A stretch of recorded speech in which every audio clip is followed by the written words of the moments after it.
What's up, everybody? Welcome into the F6 Football Podcast. Cam Copeland here with Alex Rogalin, and we are back, baby. We did take last week off because of Thanksgiving, spent some extra time with our families, but we are very glad to be back and talking football once again. Alex, how are you doing today?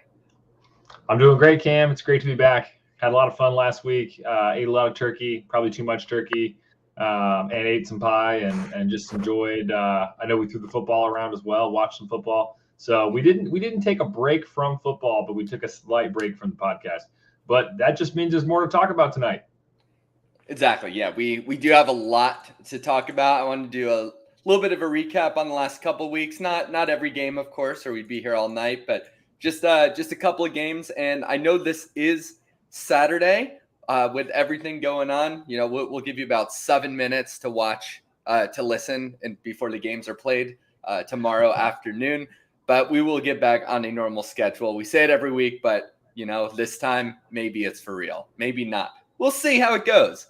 Alex, where do you want to start?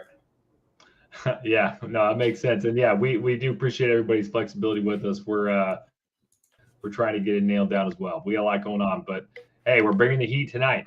So yeah, let's go back. I mean, we probably need to go back and talk about our the last time that we did our picks. So those were actually back in week 11, and since we didn't have a week 12 show, we didn't have a chance to go over those. So my week 11 pick was Minnesota over Denver. So remember, I was riding high with Josh Dobbs. I was going to take him again. That fell short there. That was actually a really close game. But I think Denver pulled that out by a point. So yeah, lost that one. And then of course in week 12, while we're talking about it, Minnesota looked pretty terrible. Now some of those picks for Dobbs, he had 4 interceptions in that game against the Bears. Not all of those were his fault, but I mean, I like Josh Dobbs. I like the story, but I mean, backup. He's probably backup quarterback potential. Maybe a high end backup.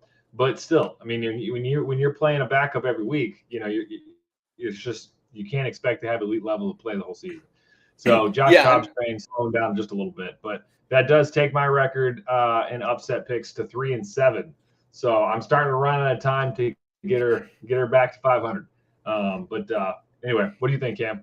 Yeah, the thing about Josh Dobbs is, he's probably not going to play himself into a starting role, but he can still play himself into a lot of money, right? You think about Taylor Heinicke coming in, playing that game, and then he started for a while for Washington, and he earned himself a pretty good size contract with Atlanta. It's nothing huge for NFL standards, but it's a lot more money than I'm going to make over the next few years anyway. Yeah, me too. So Dobbs could definitely have a role, whether it's with the Vikings or another team wants to pay him, maybe in that 8 to 10 million a year mark. Depending on how he finishes out the season, he could definitely earn that high value backup quarterback contract. And that's really the best position to play in the NFL, right? Backup quarterback. That's the dream. So, I like the pick. I like rooting for Dobbs. Broncos, they're on a 5-game win streak now, which is crazy.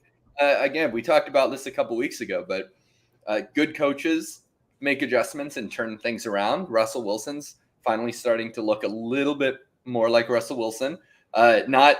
Not fully, but he's getting back there. And they could definitely they could even push for a wild card spot at this rate. They're in the mix. Yep. To watch them over the next few weeks. My pick a couple weeks ago was the Eagles over the Chiefs. My rationale behind that is that I just think the Eagles are a more overall talented roster than the Chiefs, and they pulled it out on Monday night thanks to Jalen Hurts and Marquez Valdes-Scantling. The Chiefs gave him a little help there. Yeah, Mahomes' throws on that last drive were just insane. They were right on target. They're exactly what you want. Yeah, even that 4th and 25, it was there. Hit Watson in the face, actually. And that was a catch. So, that was, if you're being nitpicky, like very nitpicky, if Mahomes had thrown that maybe a quarter second sooner as he was turning around, maybe it's a completion. Definitely not on Mahomes there, though. You got to look for Leo. any openings you can when it's 4th and 25. Nothing's a gimme there. So very exciting game. Came down to the wire. Alex survived. His heart made it through that weekend, and we're back with you today. Yeah, we're just, I was just looking at the Super Bowl ring on my finger. No, I'm just kidding.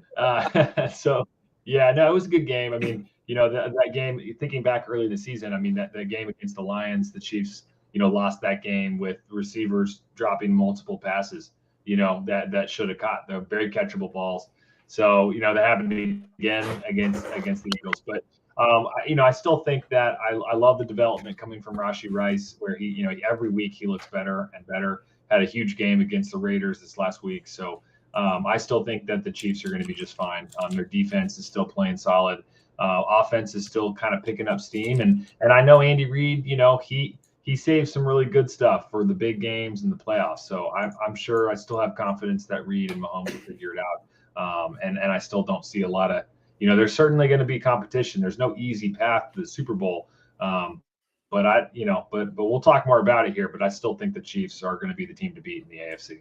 And I think this is a great time to bring up our preseason bet of Rashee Rice versus Sky Moore. Now, Sky Moore, he's only a little bit below half of Rashee Rice's points, so I think I still have a chance. And by points, I mean yards. Yeah, that's not looking good. It's crazy because Moore got the starting job over the. He was gifted it over the offseason. He played many snaps. He had awful metrics all around. And Rashee Rice is the leading wide receiver on this team now. So he's really second. Yeah, he's the second best pass catcher after Kelsey. The thing that I really like about Rice is he just has so much physicality, that he's so physical that he gets a lot of yards after the catch. And it's not him just running out of bounds or juking people. I mean, he lowers his shoulder and runs guys over. And I love to see that. I mean, I'm not saying he's DK Metcalf, but he reminds me, of a very, maybe Debo, like a very physical, a guy that's not looking to juke you, a guy that's looking to run you over if you're a corner or a safety and he has the ball out in the open space. So definitely impressive with the way he runs with the ball. Yeah, and at SMU, he was targeted so heavily. He was one of the most targeted receivers in all of the U.S. And he was this big, contested catch guy, possession receiver, and then everyone was surprised. They show about the combine, and he was just smaller than the other big contested catch guys, right? You expect 6'4", 225. You expect the DK Metcalf, AJ Brown build. He showed up barely over 6 feet tall, weighing maybe 200 pounds. And they're like, all right, so maybe he's not that dominant X receiver, but he's still so explosive, so physical that he has a role. And he's been a great weapon against zone coverage. And as you said, he can, if he finds that soft spot, he gets it, he can turn upfield and run some guys over. So he's fun to watch. Glad that I drafted him in every Dynasty Fantasy draft over this last offseason, sitting on my taxi squad waiting for him to be a bona fide number one someday. Maybe. We'll see. That would be great for the Chiefs. Now, before moving on from Week 11, are there some other games you want to touch on? Yeah, no, it's a good question. I guess the only other one, I mean, obviously that Eagles and Chiefs game was certainly, the one that I was paying the most attention to. But looking back at the slate, I think that the another game that was, I mean, it was obviously we didn't have Burrow, but I mean that Ravens-Bengals game, the Ravens sort of put that away in the second half, and that was just indicative, I think, of showing that the Bengals fallen off. And I don't expect to see much from them, which is really unfortunate because, the Chiefs and the Bengals do play on New Year's Eve. And, man, I was really excited about that game. That was a game I had circled on my calendar. I mean, I watch all the games, but I was really excited about that one. And I just feel like that's definitely a bummer for this Bengals team because, they're about to go into a difficult contract situation, with having to pay two receivers who both, I think, are expecting top of market deals. And so wrapping up that much money into wide receivers, of course, Burrow's, cap hit's going to start hitting next year. So they're going to start having to let some guys walk because there's only so much money. So it makes you wonder how much that's going to impact the defense. And I know they've already had some struggles with the offensive line this year. So I think it's unfortunate for the Bengals that this season is really gonna probably kind of simmer out with a little bit of a whimper, and then hopefully they can recoup, keep some guys around because they're a great squad, and I think they really add a lot of high end value to the AFC. Yeah, and a lot of the big talking points on that team is what they're going to do with T. Higgins in the offseason, right? So it will be interesting to track their transactions and see how they approach next season with their new, see who they re-sign. Now, on the other side of that game with the Ravens, I mean, they're just so dominant, and Mike Macdonald, their defensive coordinator, is a big name for a potential head coaching position this offseason. You hear the Ben Johnson always brought up for the Lions, and then you hear Jim Harbaugh a lot, right, at Michigan coming back. And the funny thing is that Mike Macdonald was the defensive coordinator at Michigan in 2021. And there's some connections there. So a lot of people are speculating. I don't know Mike Macdonald's contract with Baltimore, but if Jim Harbaugh goes to a head coaching spot of a team and Mike Macdonald doesn't get the head coaching spot he wants, maybe he doesn't even want it. Who knows? But maybe they end up working together. And there's some teams who could use a coaching duo like that. So it's going to be a fun offseason. But the Ravens defense is absolutely legit, and they're playing every type of defense possible. They don't have a scheme. They don't play that soft shell cover 2 that a lot of bend don't break. They don't have normalized blitzing patterns. The Chiefs are always known for always attacking from every angle. He changes it up every game depending on the matchup. He has false looks all the time, just changing things up play after play, and it's confusing and it's working. So it's fun to watch their defense. And the addition of Kyle Hamilton being in the draft a couple of years ago, being able to pull off some of the things he's asked to do, he might be in Pro Bowl contention this year, whatever the Pro Bowl means to people at this point in the stage. But it's still a good accolade. So Ravens are a fun team. They're definitely contenders. Yeah, agreed. Only other game from Week 11, Commanders-Giants. Giants won because they always do. That's all I'm going to say about it. Giants won again. That was tough. Hey, that was tough. Man. All right. Let's go get Olu Fashanu. Now, on to Week 12. We did not have any picks, any upset picks for this week because we were out. But Alex and I, as he said in the beginning, did get to watch some of the games together. We ended up watching the Lions-Packers, those Thursday games, some of the Commanders-Cowboys, not all of it. We thought it was a better use of our time to go throw around at football in the second half after seeing a great first half from that game. Alex, what games stood out to you the most from this slate? I actually think Week 12 was a pretty solid slate. There was like a lot of close games. A lot of games came down to the wire. So a couple games that I particularly enjoyed is that Jaguars-Texans game. That was a great game. That was really a great game. And it's so funny looking back. I'm willing to eat crow when I make a bad call, and I know the Texans were a team I said I had no interest in watching. And guess what, everybody? I was wrong. They are fun. I love the way that CJ Stroud. Man, he looks like he's just so calm out there. He doesn't look rattled at all. He just calmly delivers, and man, he throws a beautiful ball. So the fact that the Texans came back, and then that kick, Amendola, who shout out to him, he filled in for the Chiefs last year when Butker was hurt. But anyway, he came in there, man, and I thought he drilled that kick. It was, I think, 62 yards, I think is what it was. And bounced off and came all the way down and then bounced off the center bar.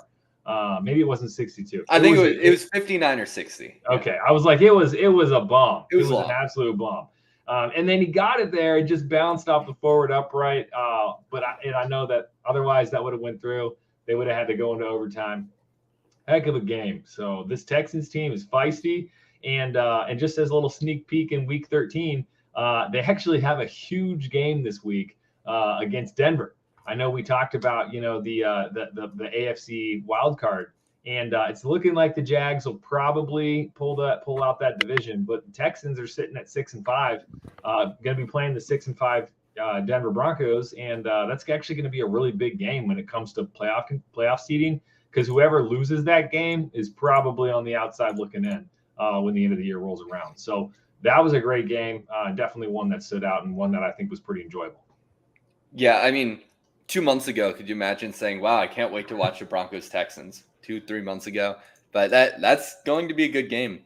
And just speaking of the head coaching candidates that we were earlier, the Texans offensive coordinator Bobby Slowick, he has been a very great surprise this year. I don't know if it was really a surprise to the people who know him, because everyone who knows him personally only says good things about him, but he has, taking a rookie quarterback in CJ Stroud and leading him to this dominant performance, right? It's not all Bobby Slowick and it's not all CJ Stroud doing this. It's a combination, and just props to him for really turning around this Texans offense.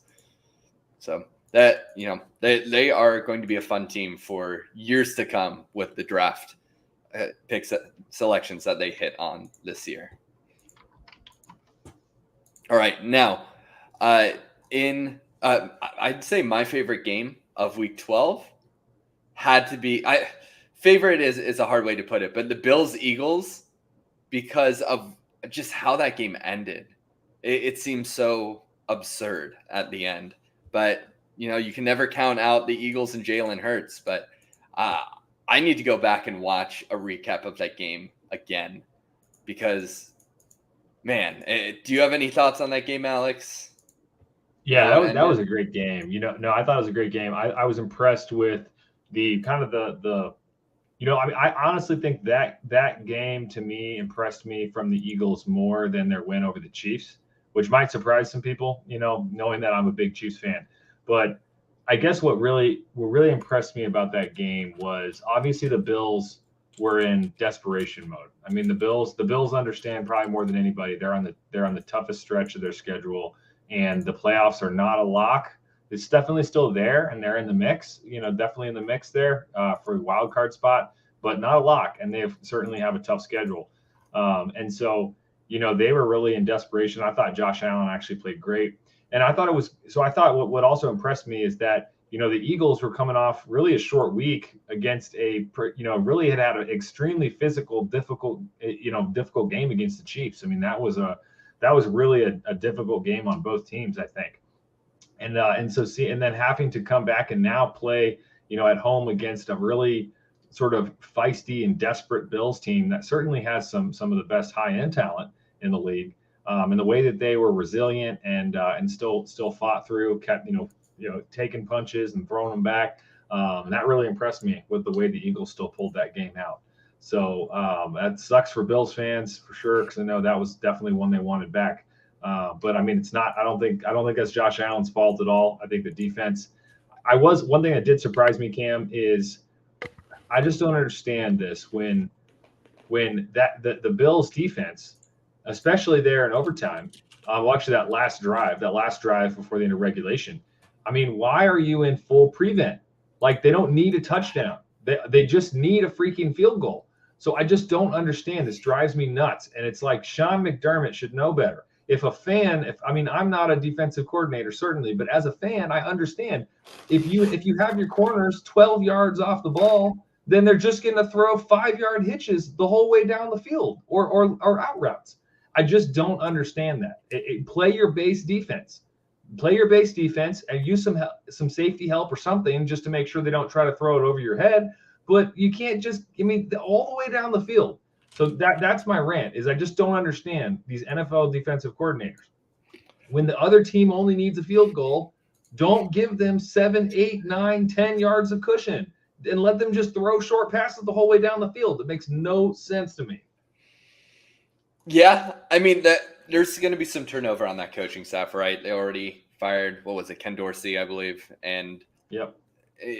And McDermott, I don't know if he lasts through next season. I really don't know if he makes it to, through the offseason process. He is on the hot seat for sure. They'll have to have some big turnaround. And honestly, I don't see that happening with only 5 games remaining, 3 of them being the Chiefs, the Bills, and the Dolphins. Yep. And then the other 2 teams, I mean, the Chargers can pull out a win, right? The Chargers, you never know what the Chargers are going to do. Chargers don't know what the Chargers are going to do, honestly. So it's pretty much a coin flip any given week with them, which is kind of funny to see. Man, they need some help with play calling and whatnot. But I tell you, Cam, won't that be a heck of a job opening though? Like if they miss the playoffs, and McDermott's on the way out, who knows with Stephon Diggs? You know, he always has some drama, so maybe he'll want more money or gone or whatever. But and I know you have that big contract with Josh Allen, but I mean, think about how some coaches will go their entire career and never have a guy that has that level of talent, you know, and a guy that's that has an opportunity to really be an MVP. I mean, Allen has that level of talent year in and year out. So I think I would think that would be the top pick, you know, and they got some cap problems and other things going on, but I would think with Josh Allen, that would be a very desirable job. Well, yeah, it will definitely be enticing. But the thing is, you have the Bills with Josh Allen's, and then Brandon Staley is probably gone. And then, you know, the Chargers with Justin Herbert.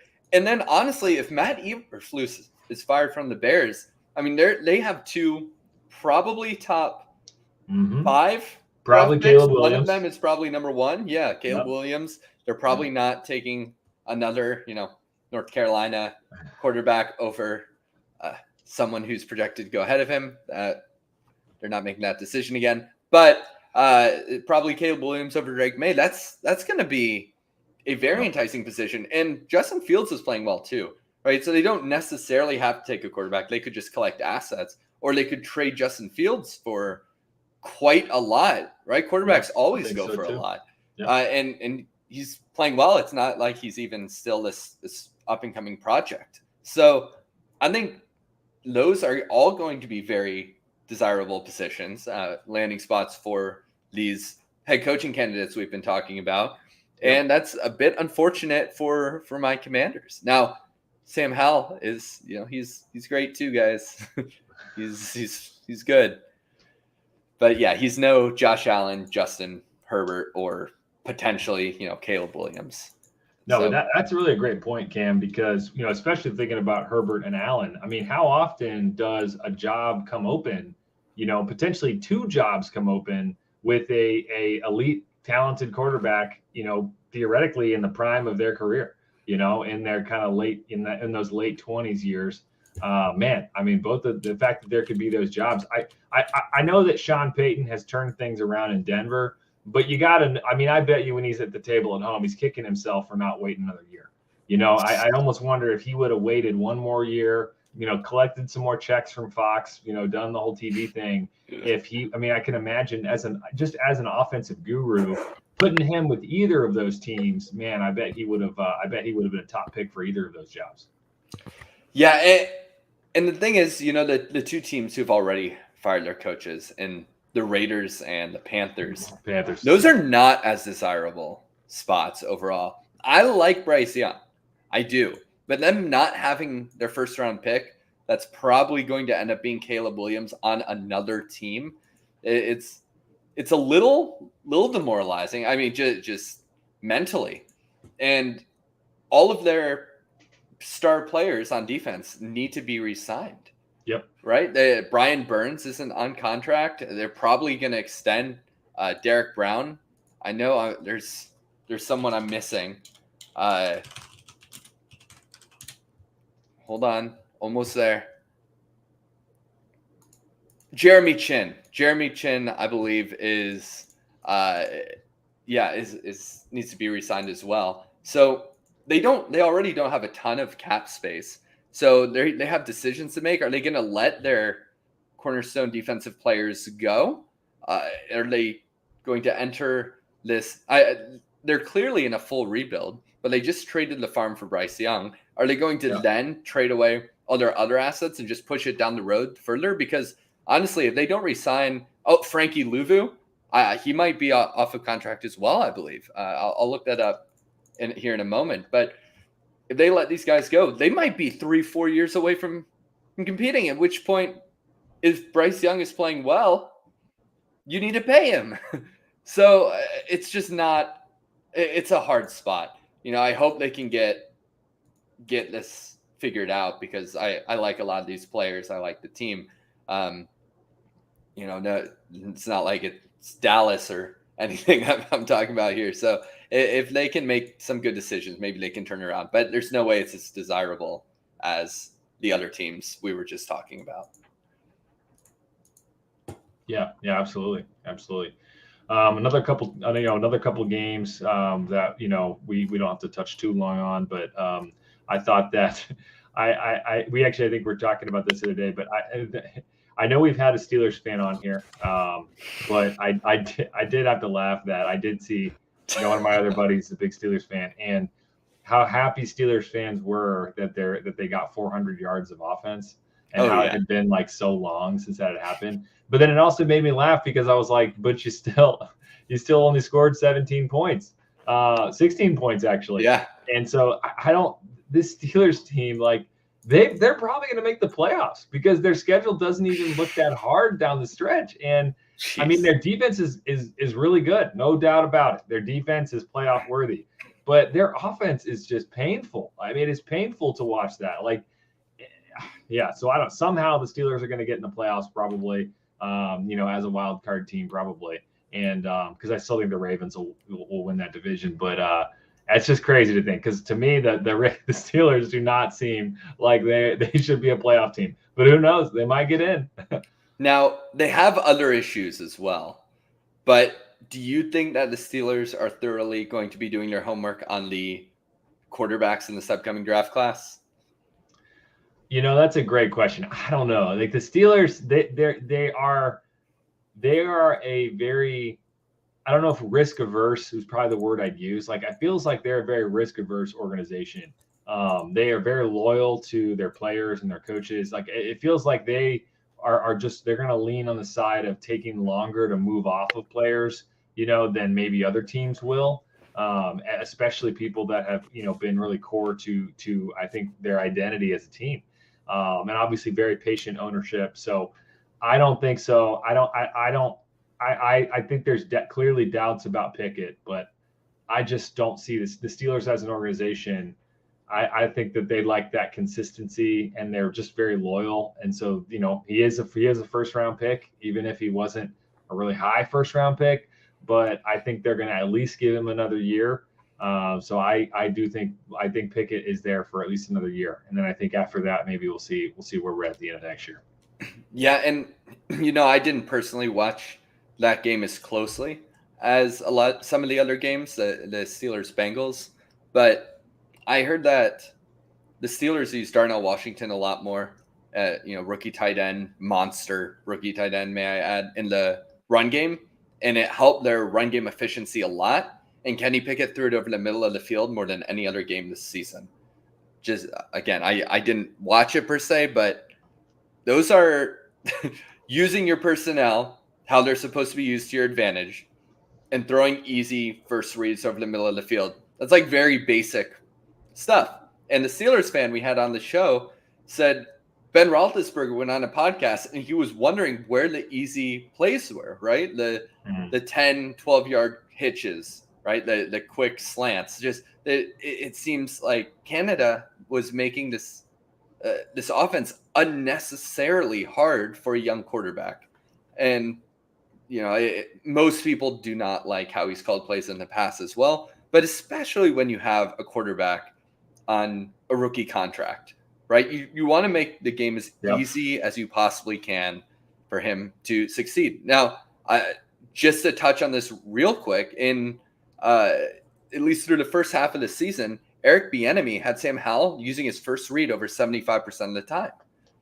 That's how it should be. And they're saying, oh, Howell's not doing well because he's not going through his progressions. Well, he's not supposed to necessarily on some of these quick timing plays, right? It's the plays there, or then you can move off of it. But if it's there, it's there. So just hopefully they can bring someone in this offseason who knows how to work with a young young quarterback, and they'll probably give Pickett another chance next season as well. I'm not saying they should move off of him. I'm more saying, they might get a pick in the 20s if they make the playoffs. Maybe there's a guy there who they like, right? Towards the back of the first round. Whether he starts next year or not. All right, Alex. That makes a lot of sense. You want to move on to this upcoming week? Yeah, let's do it. And of course, we are doing, on Saturday night. So we got one in the books already, which was actually a great game. By the way, that Thursday night game, that it was no punts in that game, no punt game. I thought Seattle would hold on. They were unable to do that. And I know the Cowboys came back and won, but also the Cowboys, Cowboys supposed elite defense. I mean, Geno was just cutting them up all game, had probably his best game all year. I think he had 3 passing touchdowns and a rushing touchdown. So yeah, maybe if I remember right, he had like 300 yards passing. 334. So yeah, he looked great, man.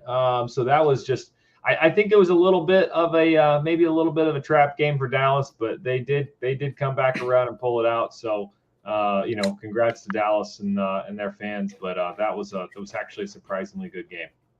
Oh yeah, it was a great game. But the thing about Geno, he did only have a 56% completion percentage, which isn't great. And Dallas does have a great defense, but DK Metcalf did so much of the work for this team that night. I mean, when he is on, he is on. And it's a shame he's not always on because he might be the most physically dominant player at his position in the NFL. I just think he is. No one else comes to mind you'd think maybe AJ Brown, but you've seen the picture of them standing next to each other in college. Have you seen that? I don't think so. They're next to each other shirtless, okay. And AJ Brown looks like a little boy next to DK. It's crazy. I'll send it to you. But it's Metcalf with 134 receiving yards and 3 touchdowns. It's wild. So that's going to skew his fantasy numbers for the year. And just think that the Chiefs could have had him. Instead, the Chiefs drafted McCole Hardman, and when DK was still available. They missed. They want that one. They want that one as a do-over for sure. Yeah.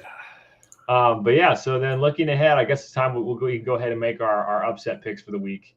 Back on the track with Week 13. So for me, I'm going to surprise myself, which I need to do something differently because what I've been doing hasn't been working. So I'm going to go against a team that I have enjoyed watching. And actually, I already alluded to this game earlier as a big game. I'm going to take Denver over Houston. So right now, Houston's favored by 3. And that game is in Houston. So, I think it's basically a pick 'em, I guess, because they got, they're getting 3 points for being at home. I think that'll be a close game. But I think Denver has, they have really been surprising with the coaching job because they weren't just bad. They were abysmal. They were a laughingstock. It looked like Sean Payton was going to be on the hot seat halfway into the season. And it actually all really turned for them in that game against Kansas City. They played a home game against Kansas City 4 weeks ago. And I think the Chiefs were, wasn't their A game for sure. They usually have a letdown game early in the year. That's not uncommon for Andy Reid led teams. But either way, they beat the Chiefs by, I think it ended up being by 2 scores. So really just, really got a bunch of takeaways. And ever since then, they have been hot. So I do think it'll be a close game. I would obviously, I think Stroud is certainly better than Russell Wilson, but I think that the Denver defense went from being abysmal to actually, keeping them in games. So I think it'll be close, but got to make an upset somewhere. So I'm actually surprising myself and picking Denver over Houston. Yeah, it's funny how nonchalantly you said, and of course CJ Stroud is better than Russell Wilson. It's crazy that you'd say that, but here we are, right? And CJ Stroud is vastly outperforming Russell Wilson. Now, Wilson is starting to improve a bit on the season, as we said earlier. But, I like that pick. It was on my short list. I had 3 on my short list, and I was probably going to take that one if you took my pick. So I'm all about it. I think that it could go either way. I would take Houston if I had to choose, but it's very close. Now, the team I'm going to go with, I'm doubling up as well, like you did a couple weeks ago. I'm taking Philadelphia at home over San Francisco. Again, they just beat the Chiefs a couple weeks ago, and now they are against the other supposed best team in the NFL. And I do think San Francisco and Philadelphia both have more talented overall rosters than Kansas City. So I can't really use the argument of the Philadelphia roster being better than San Francisco. But they are right on par with each other. And Philadelphia at home and just coming off of such a brilliant win last week, I'm just going to take them again. It's an upset, right? San Francisco is favored to win. When I looked at these lines earlier in the week, it was 2.5. Now the line is up to 3. So San Francisco even more heavily favored going in that direction. Yep. But this is a game we're going to see again, most likely. So what do you think of this pick? Yeah, I think that's the game of the week. I definitely think this is the standout game that everyone's going to be watching, which is also surprising that it's the afternoon game, that they don't have it on another primetime slot. Because you'd also think earlier in the year when they were preparing the schedule, I mean, I don't see why they wouldn't have wanted this game unless Fox said that's the game that we want. And because I know that they do give the networks opportunities to kind of put their foot down on games and say, don't move this game, we want it. And it makes sense because Fox would have had the NFC Championship. So my guess is this was Fox's game that they said, don't move, leave it in our slot. But either way, I thought about that game, but the thing that scared me about that game is, yes, these last 2 weeks have been brilliant wins for Philly, but I also think, man, they got to be gassed. I mean, both of those games were just difficult games. Obviously, one of them in overtime, and the Niners are coming off a bye. So, like, you think about the rest difference between the game, and I think that's probably what has influenced that line so much. Is even though Philly's at home, and also you think about who needs it more. I mean, I think the Niners need it more. They're the ones that really talked a lot of crap to the Eagles after that game last year. Saying, well, if we would have had a quarterback, we would have beat you guys and all that. And so, man, I mean, the trash talk was really coming a lot from San Francisco. I mean, both sides, but mainly from them, at least in the aftermath of that game. So I think it's going to be a great game. I'm a little bit worried about a letdown for the Eagles because even though I know the Cowboys are trying to, are kind of hot on their heels, so they do need the win. It's, every win is vital in the NFL.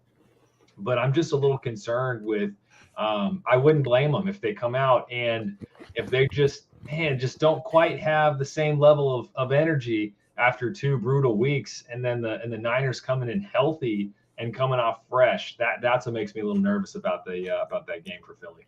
And to your point, the 49ers are a lot healthier than the Eagles are right now as it is. They pretty much don't have any impact starters out or on IR from what I'm seeing right here. I mean, they have their full slate of offensive weapons available, right? They have McCaffrey, Debo, Ayuk, and Kittle all healthy and ready to go. They have their full defense as it should stand, except Drake Jackson is on IR. But they brought in Chase Young, so what can you do?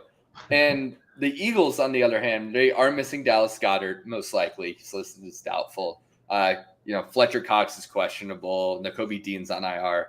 So they have a few guys out who, it's not like it's a huge – it's not A.J. Brown or Devonta Smith or Jalen Hurts, right? Or their offensive line. But still, impact player in Dallas Goedert, for instance, missing in a game like this, it could definitely make a huge difference because you can run offenses differently when you have your star tight end versus when you don't have your star tight end, right? It opens a lot of avenues up and options when you have a playmaker like that. So, I'm taking Philadelphia because they're at home. I'm going to tell you the other pick I almost went with, but I'll preface it this way. Would you bet on or against Joe Flacco?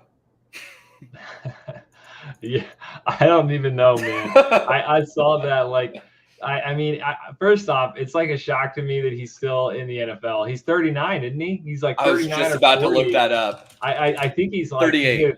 Okay, well, he's almost 39 January. Okay, yeah. So I mean, gosh, man, who knows, man? Who knows? Like, I mean, he obviously has the intelligence and the veteran presence that I'm sure he can come in and pick up a lot of the playbook and kind of know what he's doing. But Flacco has not exactly been known for his athleticism, even when he was younger, and DTR is almost like the opposite, right? Like he's got a lot of athleticism and mobility, but he's raw. He's a raw product. He's a rookie. So kind of, what a swing going from I feel like you couldn't pick a guy more opposite than DTR in a lot of ways.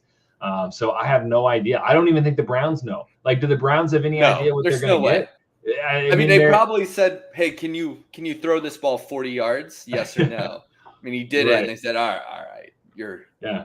But I mean, you think about what a tough position they're in, because they're fighting like tooth and nail for a playoff spot, and obviously now with all these quarterback issues, and I know they got some guys on defense that'll be coming up that need to get paid as well. So, and of course, Watson has a massive cap hit next year. So they're in a tough position as well. So, but I do think, who knows? He could come in. If he comes in, throws for 250 yards, maybe a touchdown and no picks, with their defense, that should get it done, or at least get them right there at the end. And it seems like they need a game manager at this point, right? Because they had Deshaun Watson, and he's obviously out. Then DTR is in concussion protocol still. Yeah, and then the other quarterback on roster is PJ Walker. Yep. And, we've seen enough PJ Walker at this point. Fun to watch. That's about all you can say. So, Joe Flacco, he might have the same arm that we saw from Drew Brees and Peyton Manning at the ends of their careers. Yeah. That I'm hoping we don't see from Aaron Rodgers next year. Mm-hmm. That's something to watch. But Joe Flacco coming back, maybe he's smart enough to manage a team game still. So we'll see. I almost went with them over the Rams, but honestly, the deciding factor for me was that the Rams are at home, and that's going to be hyping up the defense. And I just think that this defense, we know one thing about Joe Flacco for certain, and it's that he cannot avoid the pass rush, right? Yeah. So even with a very good offensive line, this offensive line is a much better run blocking unit than pass blocking unit. So I think they're going to be taking Flacco to the ground a few more times than he would like to be. Mm-hmm. And then he's going to retire after this game. Yeah, for sure. Like when Sanchez came back, right, to make you quarterback the Redskins for a couple games, right, and then retired. What year was that? Do you remember? Was that 19 or 20? Okay. Somewhere around there. If I remember right, but yeah. So all right. So my dumpster fire game this week is probably not surprising. So Cam, if I told you there was a team that started off 3-1 and after 4 weeks looked like they were going to be a lock to win their division, and then now their coach is probably on the hot seat, and they're also going to be in quarterback purgatory, do you know what team I'd be talking about? Are you going with the Panthers Bucks? Yes. Yeah, absolutely. That's that to me is clearly probably the worst game on the slate this week. We already talked about the Panthers. I mean, they're a hot mess. The cupboard's empty. That's a difficult position. The Bucks, really, it looked like early in the year, they went 3-1, and 3 wins, against decent teams, Vikings and Saints, and then the Bears. And then a loss to the Eagles, which is nothing to be too ashamed about, and looked like this team might surprise everybody. And then they proceeded to go 1-7 the rest of the year. So Baker's been struggling. I think they actually are missing both Levante David and their other linebacker. What's his name? Devin White. Yeah, White. Thank you. Yeah, I think both of those. I think both of those guys are out. So those are Jamel Dean. Yeah, and Dean. So 3 of their impact starters. on defense. So, they're that'll be. I just don't think that's going to be a very good game. And I do think Todd Bowles is on the hot seat. I don't think that folks really expected a whole lot out of him this year. But either way, he was sort of planted there by Arians, as a successor. Obviously, when the Tom Brady era kind of ended, but I don't, Todd Bowles doesn't exactly have a sterling record of really being an excellent head coach. I mean, he certainly can coach defense, but I don't think he's a top in line head coach. So I think that job's going to be available. Maybe not till the offseason, but I'd be surprised if that job's not available. And like I said, they're in quarterback purgatory because Baker Mayfield, might keep you in some games, might keep you competitive, but no one's lining up to ask Baker Mayfield to lead their Super Bowl caliber team. So they're not gonna be a high enough pick probably unless they have to give up a lot to move up and get one of these top prospects. But they're not going to be probably sniffing the playoffs. Maybe because their division's bad. Who knows? But either way, that's a tough position for Tampa Bay, and I think that's my dumpster fire game. And I think that coaching position, both of those jobs, one's already open. The other one I think is going to come open in the next few weeks. Yeah, now here's the sneaky thing about the Bills, right? In the last 6 weeks, they've lost by 1 score to the Falcons, 1 score to the Bills, 1 score to the Texans, 1 score to the Colts. So they've had 4 1-score losses. Some of them to very, to good teams, right? The Texans and the Bills especially. And then I like the Falcons still, but other people don't really seem to. And so they're staying in these games. And their final schedule, they play the Panthers twice. They play the Falcons again, the Packers, the Saints, and the Jags. If they beat the Panthers both times, like they should, if they beat the Falcons and the Saints, that's 4 games. That's 8 wins over their division opponents. They could make the playoffs. This team could be picking top 8 or 19, right? That's probably the outcome. So if they end 7-10, even 8-9, probably 7-10, it's a hard spot to be as a franchise when you don't have your quarterback, right? Yeah. So I'm glad I'm not a Bucs fan at this stage, but maybe they'll turn it around. But yeah, I agree. This is usually I like the games that you say are your dumpster fire because I think they'll be exciting. This game, not so much. The Bucs should just win.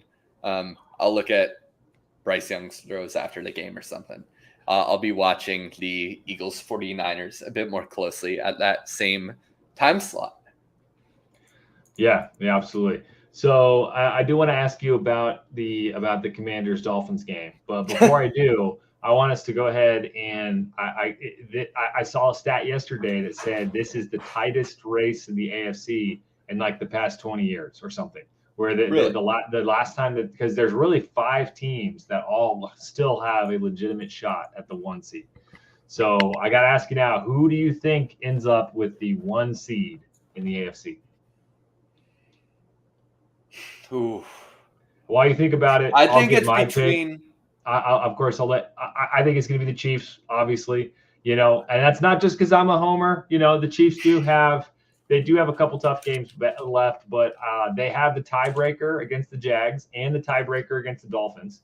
So that means that they're basically in front of both those teams if they end up. So the only team that would have that I think, of course, those are the teams with 3 losses, other than the Ravens, which of course the Ravens have a bye week and they'll be back. Ravens got a pretty tough stretch at the end of the year, and I think tougher than the Chiefs. So I think the Chiefs will probably win it by maybe 1 game over the Ravens, but I definitely think the Jags and Dolphins will be right in the mix there. They're just, both of those teams need the Chiefs to drop a game or two to flop them, to get over them. But anyway, so my pick is the Chiefs. But who do you think wins the AFC 1 seed? After looking at the schedules, I'm going with the Chiefs. I was going to say the Ravens are up there, but Chiefs have a very easy schedule, right?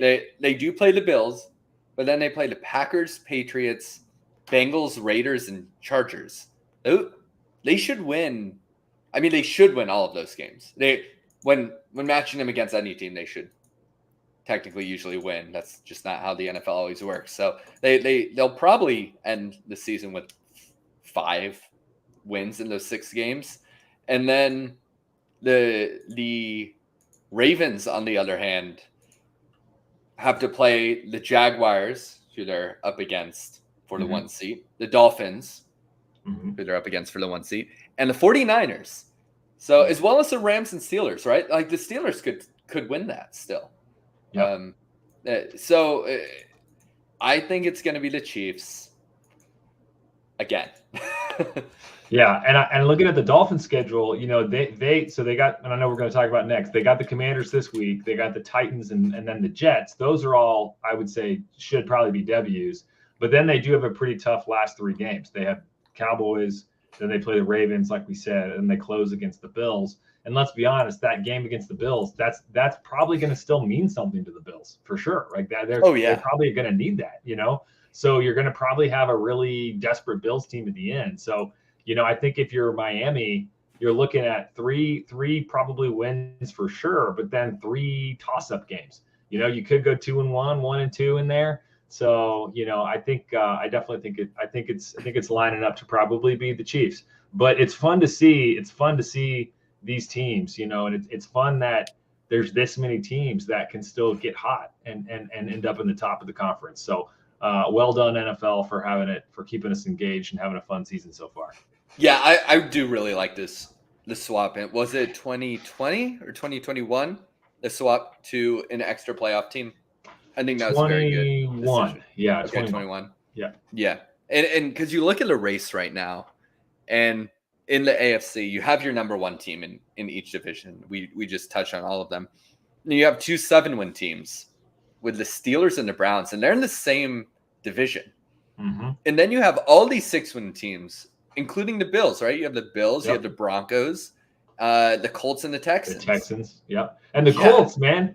How are the Colts still in the running? That is shocking to me. I mean, yeah, Steichen, man, that guy can coach. He's a stud. Yeah, we all knew it, right? Yeah, he's a stud. So they made a great hire there. Minshew, man, Minshew might get him to the playoffs. That's just What is it? There's no timeline of return for Anthony Richardson this year, right? I don't think so. I thought they had put him on IR and he was done. I think you're right. It would just be crazy if Minshew got them to the playoffs. Yeah, I do think it. I think it's been interesting that I think overall the AFC is just really shaping up to have a really stellar end of the season. And I think we already talked on it, but I think the NFC, I still think, is a 2-horse race. And I think that this game this week between the 49ers and Eagles is going to tell us a lot. But I will be genuinely shocked if one of those teams does not end up with the 1 seed. And I know that the Eagles already have that advantage, but even with this loss against the Niners, the Eagles still have a great chance to end up with that 1 seed. And I think the Niners are really good. So I do think I know there's still certainly some playoff spots up for grabs in the NFC, but I do think that it's sort of a 2-horse race. You just know that an NFC South team is going to be making it to the conference championship game, right? The Falcons? You still believe in the Falcons? They're leading the division right now at 5-6. They're in first place. Desmond Ritter goes crazy. Into Philadelphia. By the time they get to the playoffs, they're just going to have both Heineke and Ritter in the backfield. Yeah, exactly. Just standing next to each other, and the center's just going to choose. Wishbone with 2 running backs or 2 quarterbacks. I mean. Oh man. So what do you think? That was my long way around to ask you. What do you think the Commanders got a chance against the Dolphins this week? No, I don't. Just flat out. I saw a pretty funny thread on the Commanders subreddit earlier today. Because I'm on there a little too often, but this guy was saying his wife surprised him. Wife, his 12-year anniversary with some Commanders tickets for this Sunday. And he's like, she doesn't know the Commanders state right now. She's just being nice. It's going to be rainy. I don't want to go sit in the game. And everyone in the comments is like, just tell her that you have fun no matter what. And just enjoy eating food because we're not winning. But go have fun, and anyone going to the game still, especially this game, props to you. It's still super fun to go to the games. But I just don't see a chance of us pulling this one out. And at this point, not even sure I want to. It's always fun to win, but as such a draft enthusiast myself, it does make the offseason so much fun when you have those early picks and high capital in each round. So, again, hey, if you're going to the game, you get to see the cheetah in real life. So enjoy that, because he's fast on TV and he's very fast as well in real life. So yeah, make sure you have your phone so you can hand it to him and he can do a couple backflips and then later. Get banned from everything. Gosh, no fun. Yeah, the no fun league for sure. So there you go. Everybody. Sorry, speaking of the no fun league, did you see that Goodell wants to ban the tush push next season? No, I did not see. I saw this several hours ago. Oh wow! I need to look into it more, but it's the line Goodell. Goodell to. I was kind of surprised they didn't ban it this last year, honestly, because they had really. I had heard that they had a lot of momentum for that in the offseason with the competition committee and stuff, but I think they wanted to wait and see. But I mean, I don't know. I also wonder how many more years like Jason Kelsey's going to play, and he's obviously like such an important part of that play. Yeah. And he almost retired this last year. So I mean, you kind of I wonder if they get. I mean, obviously Jalen Hurts is really built for that play too, but I mean. You get a new center in there, and they have Cam Jurgens. He's going to take. Cam Jurgens is going to take over. He's going to do a fine job, I think. But yeah, I mean, what gets banned though is that you cannot push your quarterback in the back. That would probably be yeah. Or does it expand to other players? The rule used to be. So the rule back in the old days, right? So I think they changed it in like 2002 or something. But before that, in the cloud, 2 yards in a cloud of dust days of the NFL. It was that you were not allowed. It didn't matter who the player was. You were not allowed to push any play. If an offensive player that has the ball, you can't push them from behind. And the refs never called it. Yeah, right. But that was technically the rule: was you couldn't push them from behind. So you could try to get up next to them and like push the pile, right? But you couldn't push them. So it'll be curious to see. Well, to have a pile, someone has to be pushing him. By definition, right? Right. So I guess what they would do is try to like line up. So like right now on the tush push, right? They put 2 tight ends right in the running back positions, and then the tight ends just basically push Jalen Hurts with their shoulders, right? You could still do the play without pushing his tush. Exactly. So what they'd probably do to get around it is maybe instead of hitting Jalen Hurts, maybe they run like next to him and just try to like push the pile. Yeah, push the offensive not push him, right? And exactly. Push the offensive lineman, and Hurts just keeps running forward. So yeah, I don't know what you do other than that, but that might make it a little bit more technical, and maybe nuanced, kind of like jumping over the center, right, on a field goal. Like you can do it, but they watch for it, and if you don't do it perfectly, they'll call it, and that sort of thing. So who knows? Yeah, I mean, they're not going to just ban the QB sneak altogether. They're not going to say quarterback cannot pass the line of scrimmage within 1 second of receive or anything dumb like that. So there will certainly be ways around it if it does get banned. Yeah. Yep. It's another game to touch on. Not a whole lot to say about it. I mean, obviously, I'm excited to see my Chiefs against the Packers. That's on Sunday Night Football. Packers won last week. They did. Packers they looked good. We watched that game together against Detroit. Detroit did a very Detroit thing, which was their biggest game of the season on national television on Thanksgiving, and they played terrible. So, which is surprising because they're really a good squad this year. So. Yeah, that was surprising, but excited to see the Chiefs play in Lambeau. Of course, the Chiefs have actually faced Jordan Love before. He filled in for Aaron Rodgers when Rodgers was hurt 2 years ago, and I think Love was a rookie and played a game against the Chiefs in Arrowhead, and the Chiefs just like relentlessly and brutally blitzed him the entire time. They just basically ran zero blitz against him, and he just couldn't get it done. Obviously, he's a different player now, and he's really coming around. And I know I've said earlier in the season I didn't think that he has it. I don't know if he has that franchise level play, but man, he has been playing much better. So I still expect the Chiefs. Let me see what the line is. The Chiefs are favored by a touchdown. So obviously, as a road favorite, they're obviously the Chiefs are a better squad for sure. So and I think that the Chiefs had a kind of a get right game against the Raiders this last week. So I do think that. I think it'll be an entertaining game. I can see it kind of back and forth in the first half, but I do think that by the middle to late third quarter, the Chiefs will take away with this thing, and I don't think it'll be very competitive in the fourth quarter. But you never know. That's why it's the Shield. You never know what's going to happen. Right. And, the outside opinion on the Packers seems to be that, they have these young, talented wide receivers, and Love's not, he's been underperforming most of this season. You talk to people who watch every game in and out, and especially the analysts of the Packers, the people who are close to the action. The receivers are typically the ones underperforming. They're not separating. They're not pulling in any contested catches. They don't have Christian Watson is not pulling in contested catches specifically.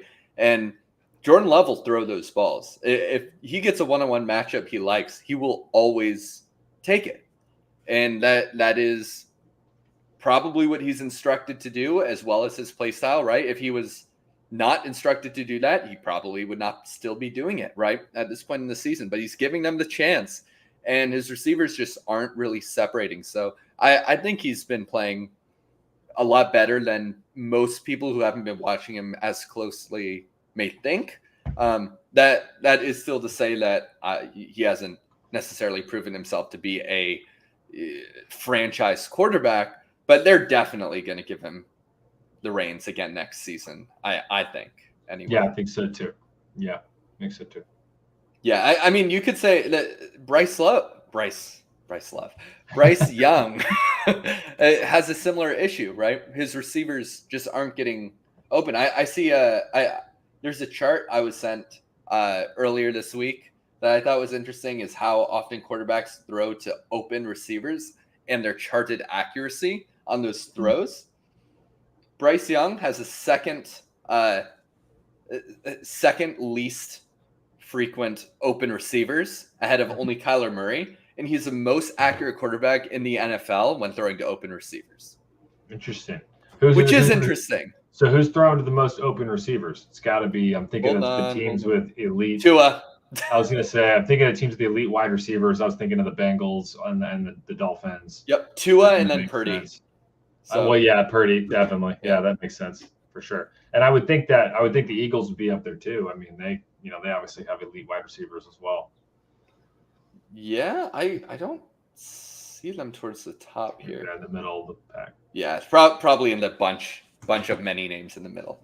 Yep. So, yeah, but it's still interesting. Again, a lot of Bryce Young hate going around, especially in the fantasy football community. I've seen some ridiculous trades in Superflex leagues moving off of him, like Bryce Young and multiple first-round picks for Brock Purdy and stuff like that. It's like, oh, maybe, you don't know. I think it's far too soon to be tanking his value that significantly.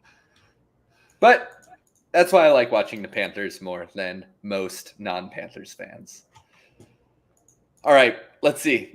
Before wrapping it up here, let's see any other games we want to touch on. I'm going to be watching the Falcons-Jets because I just hate myself. That's why I'll be watching that game. I think that's going to be a very low-scoring game. Yeah. But watching Bijan Robinson is just always fun. He might be the most fun running back to watch. He's just so much fun. I mean, besides maybe Achane when he's on the field, right? Because he can just house anything. But there's actually a few other games. There's a lot. I feel like there's a lot of middle of the pack games, this week. So I actually think it's a decent slate. But there's definitely a lot of teams that are still in the mix. I think the Lions have a bounce back against the Saints. I know the Saints are still in the mix in the South, but I think the Lions really want to come out and show that, what happened on Thanksgiving Day is not who they are. That was more of an anomaly. So I expect a strong bounce back game. I do too. From the Lions. And then we got that Colts-Titans game. I think that's another kind of low scoring, ugly game, but who knows? This Titans team, like we've talked about a lot, Rabel knows how to coach them. They're 4-7, but he's going to have those guys playing hard and has them really, really wanting to win. So who knows? That could be an entertaining game, actually. And I wouldn't be surprised if the Patriots end up taking it over the Chargers. Oh no, it just wouldn't surprise me.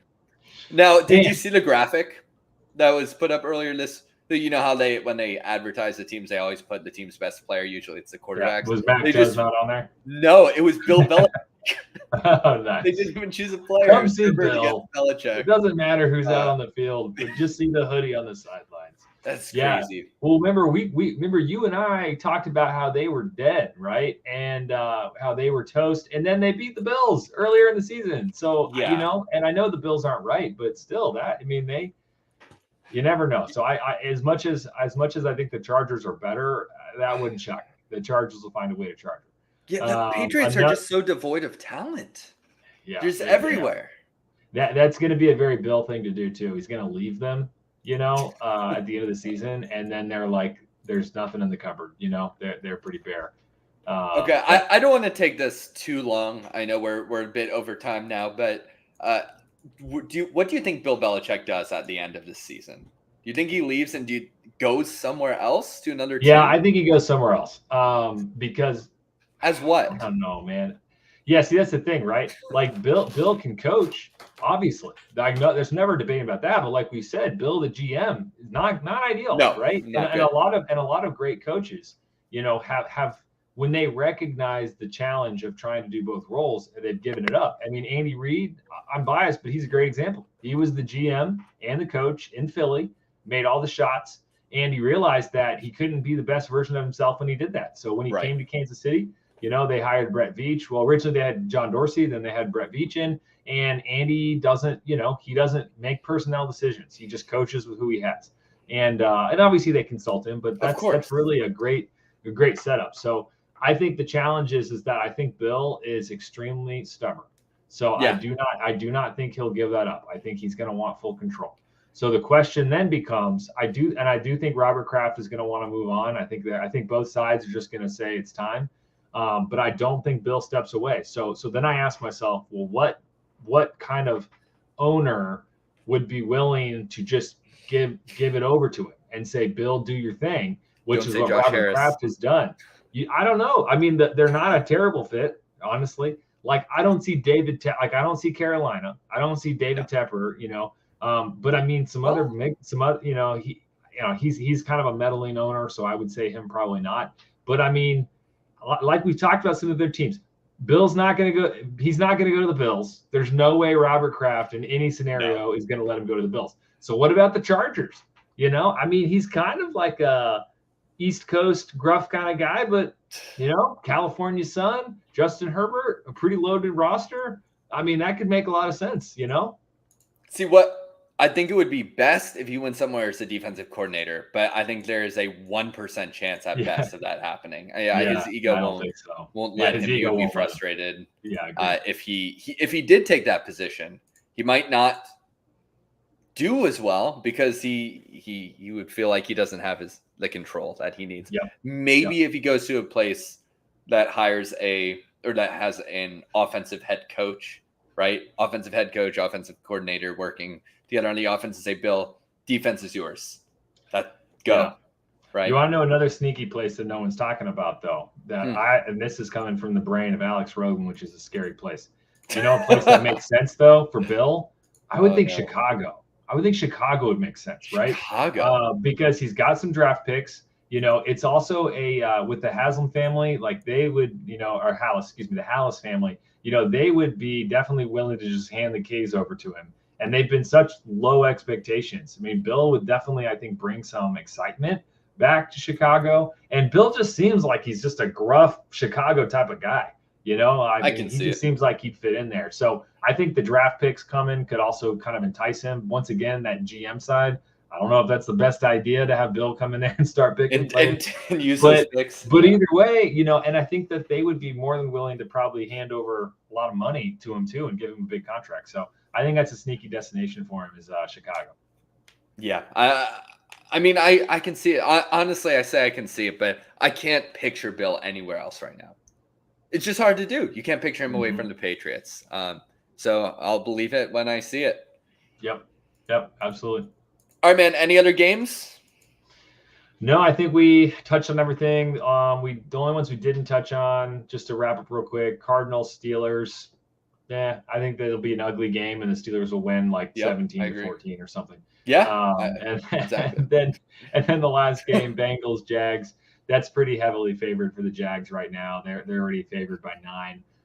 Who knows? That number might even go up a little bit. So I think that's a game that I don't think it's a Monday night game. So you never know, but I expect the Jags to probably win that pretty handily. And who takes the Colts Titans? Oh, You got. I'm going to take the Titans. Actually, Well, that's an upset pick right there. why not? So. Maybe I should have taken that one. Yeah, that was my backup pick, right? What was the line? 1.5. Oh, well, it's Very okay. close. Well, it's okay. So it's more like a pick. Yeah. All right. Well, I'm very glad that we were able to get back here and finally start talking again. And Alex and I were talking a bit in person and over the last couple of weeks, and we do have some exciting news that we are going to be doing this year round.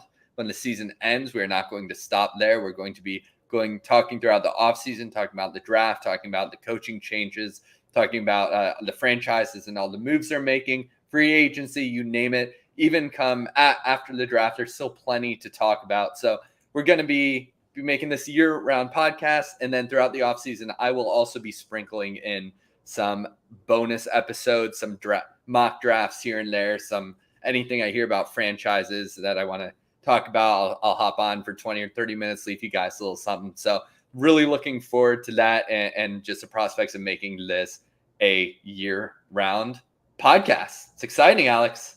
Yeah, absolutely. And I mean, we're thinking about, we'll be ramping up too around the draft. We might even have some special shows, maybe like a draft watch party or something like that. Could be a lot of fun. So, we definitely got some things in mind there. And, we might take some breaks during some of the slower parts of the summer, as we kind of go after the draft and after draft and free agency are done, as we get closer to training camp. But there's still plenty to talk about. We can do our rankings and our picks and kind of think through there. So, it's been a lot of fun, and we definitely have enjoyed it, and hope you guys have been enjoying coming alongside the journey with us. Yeah, and hopefully we will get back on a normal schedule next week, as I've been saying every week for the last month or two. Try to see you guys on Tuesday or Wednesday, but we'll see. I think we can do it this week, Alex. I think we got it. We'll try. It is Christmas coming up too, so I think that kind of throws everything off a little bit too. But either way, yes, we will be aiming to be back on track on Tuesday night. And if we don't, we'll make it our New Year's resolution to do so. All right, guys. Well, thanks for joining us again today. Hopefully you enjoyed this. You might not have a chance to watch it before the games, but hopefully you enjoy it anyway, and we will see you next week. Have a great weekend watching football, guys. Later. Peace.